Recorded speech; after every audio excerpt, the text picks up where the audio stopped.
So, previous class we had a discussion on how synapses function and what are the what method information is modulated through a synapse. A synapse is the is a very important entity within the nervous system, and it is through synapses that a lot of computation happens, as you have seen. One of the important things which happen in a synapse is the is amplification. So,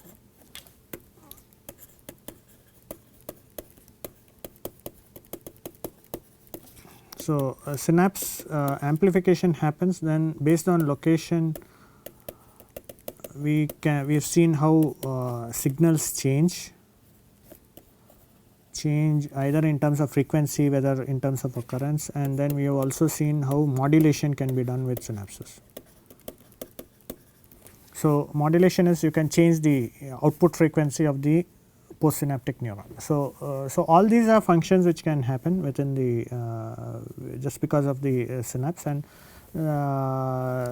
it is interestingly a electrochemical reaction. So, electrical activity converting into chemical activity, organic chemicals, and then going back to electrical activity, and that is seamlessly integrated.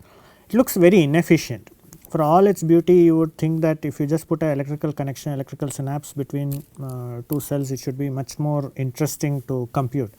But for whatever reason, nature thought best to do it like this through an elaborate system of calcium neurotransmitters, combining of vesicles, quantized vesicles, and then amplification at the postsynaptic. I did not speak about the postsynaptic receptor amplification, and that is how synaptic transmission is to be understood. Why it happens? Yeah, I have no clue as to why it happens like that. Why it should happen like that? It happens like that. So, in the discussion on synapses, I think it is also right to mention something about the muscular system, because it is relevant for some discussions downstream. So, I should introduce the mechanism of synaptic transmission across a neuromuscular junction, and that is for this thing. So, when we think of a neuromuscular junction, you have two funny cells interacting. So, you have neuron and you have muscle. So, we will put it as skeletal muscle. So, you have neuron and skeletal muscle cell. So, how is electrical activity converted into mechanical? Okay, so that's something which we will see here.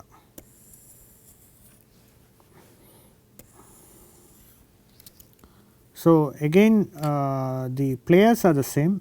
So, players are you have action potential coming up to the dendritic end plate, you have calcium coming in because of the action potential, and that in turn causes these vesicles to fuse, and that in turn produces to act on the receptors over here. So, the receptors are very specific. So, acetylcholine acts only on acetylcholine receptors, serotonin only on serotonin receptors. That is a method of ensuring that there is some restriction. To my understanding, a particular synapse has only one set of transmitters across. The protein content of the vesicles, everything is predetermined. You do not change. So, it is not that today acetylcholine is in flavor and tomorrow it changes to serotonin. It is not like that. A particular synapse handles only one particular neurotransmitter. So, there is a lot of constraints which are put. If you look at the constraints, the action potential has uniform amplitude. The synaptic vesicle contains a specific amount of molecular load of acetylcholine. The acetylcholine goes to a specific number of postsynaptic receptors. It in turn depends upon the number of receptors which are there on the postsynaptic membrane. So, if you have a loss of proportion, you have issues in that. In fact, it is one of the mechanisms of diseases which involve the neuromuscular junction especially. So, you have receptor level problem, there are receptors are lesser in the muscle cells, you have got lot of acetylcholine, but nothing happens on the postsynaptic side. So, all of these are tightly controlled and genetically controlled. So, you need a large amount of there is a large amount of screening mechanism in the genetic level, protein level, the structural level, which ensure that there is fidelity of information transfer from one part to the other. So, coming back here, so acetylcholine enters into it. So, acetylcholine has entered into the acetylcholine did not enter, it triggers in the calcium.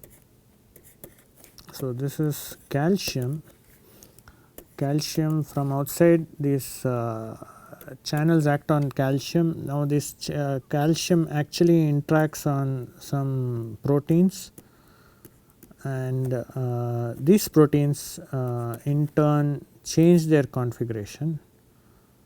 So, you have it like this, and it is not like that, it's actually two set of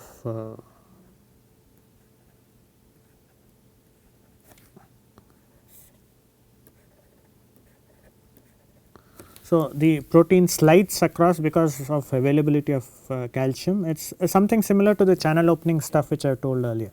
So, the entire molecule changes because of the availability of calcium. Calcium binds to different parts of this and the protein, and that protein in turn causes a change in configuration of the muscle. So, that is how the entire muscle moves. So, you have got millions or billions of these molecules. So, based on the calcium concentration, you can have varying grades of movement. So, higher the calcium concentration, the higher the sliding, the more the power generated within the muscle, and that is how muscle activity is generated. More interesting thing to happen is the calcium is sequestered back into the sarcoplasmic reticulum, which is an entity. So, it pumps out, or rather pumps back into the sarcoplasm, reducing concentration of the calcium, which again results in the open configuration of these proteins. This is notational, I am not delving into the details of this. So, there is a cycle. So, this key ion is calcium, it is in the muscle, like many other things. In fact, calcium is also important in the presynaptic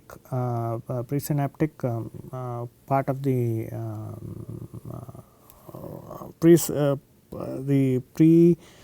presynaptic part of the membrane. There again, it is the action potential is coupled through calcium into the synaptic vesicles.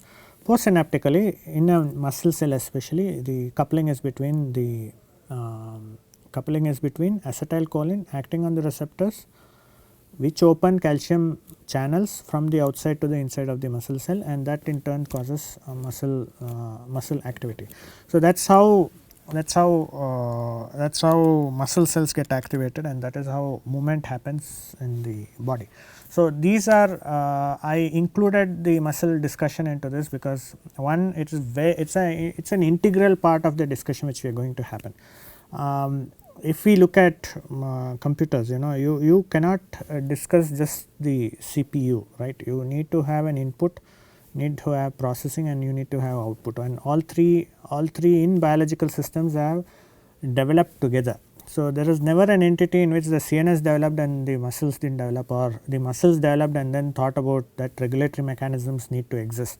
They all develop simultaneously at various parts of evolution, and they have been tightly linked. So, when you understand about function, it is important to understand it as a network, a closed loop network which elegantly behaves, which works so well.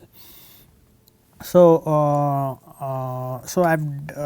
so far I have covered all these issues about information transfer across. So, myelinated fibers, how myelinated fibers transfer information fast when compared to unmyelinated fibers, and the relevance of that. We have, say, for a 6-foot man, you should imagine that the longest neurons would be from the tip of the toe up to the head, and it is a single fiber. So, myelination ensures that information from the tip of the toe goes into the head fast enough for you to actually integrate stuff which you are seeing. The distance between the eye and the optic pathway is somewhere about this much, it is about 6-7 centimeter, not 7, it is slightly longer. So, a beautiful system exists in information generation, processing and transmission. So, I think we will take a break here and proceed on to an important concept in the next, where I highlight a lot more about neuronal processing, and I think I should title it as something more interesting, analog versus digital processing within the nervous system. So, we will look into that in the next class.